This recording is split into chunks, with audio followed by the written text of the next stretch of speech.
কি ব্যাপার, এত ব্যস্ত কেন তুমি? এই যে দেখো, আস্ত মুরগির একটা রোস্ট করছো। এই যে আস্ত রোস্ট করছি, নসিনের জন্য পাঠাবো।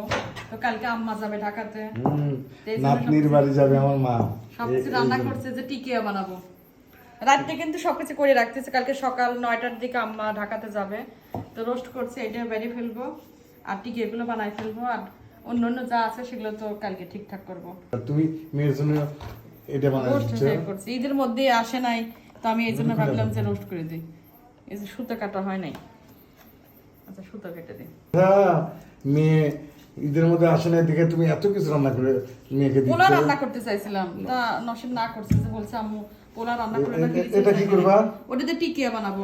টিকা বানায় দিবা, তারপরে আমার রোস্ট করছো, তারপরে আমরা যে ঈদের মধ্যে যে গরুর মাংস খাইছি তুমি তো অর্জন আমি দেখছি সেটা রেখে দিছিলাম, ওটাও তুমি রেখে দিছো, ওটাও দিয়ে দিবা।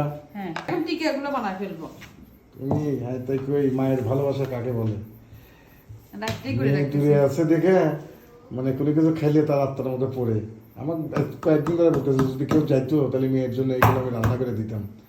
তাহলে কি আমার আম্মা যাচ্ছে নাতনির বাড়ি যাচ্ছে, অনেক কিছু রান্না করে দিচ্ছে। আমার মেয়ের হচ্ছে পরীক্ষা, আর 26 তারিখে পরীক্ষা, ওর কষ্ট হবে দেখা।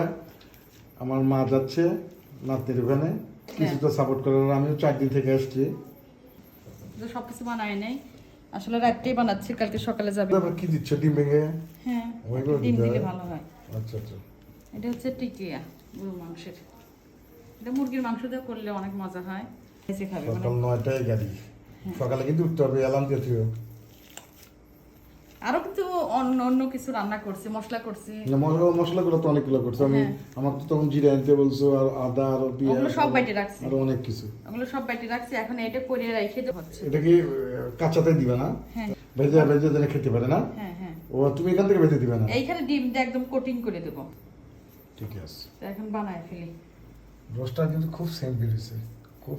আর হচ্ছে এমনি তো করছি, এমনিও আছে, আর গরুর মাংস রান্না আছে, এইগুলোই। আর বাটা ঘষা সব রেডি। বাটা ঘষা তো করছো, গুড়া অনেকগুলা ব্লেন্ডার মেশিনে তুমি সব কিছু। আসলে নসনের পরীক্ষা 26 তারিখ থেকে, আর কষ্ট হবে। ঠিক আছে, খুব ভালো কাজ করছো। ইন্টারমিডিয়েট এইচএসসি তো ইন্টারমিডিয়েট সারা বাংলাদেশে 26 তারিখে।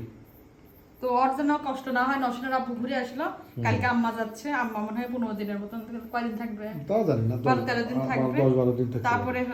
তারপরে আমি আবার যাবো। তারপর পরীক্ষা, আমাদের ছোট মেয়ের পরীক্ষা শুরু হবে। আমার ছোট মেয়ের পরীক্ষাটা শেষ হলে, আর পরীক্ষা না থাকলে আমরা যেতাম, কিন্তু পরীক্ষা আচ্ছা এখন সবগুলো বানাই হচ্ছে, এরকম করে সবগুলো বানাই দিবি।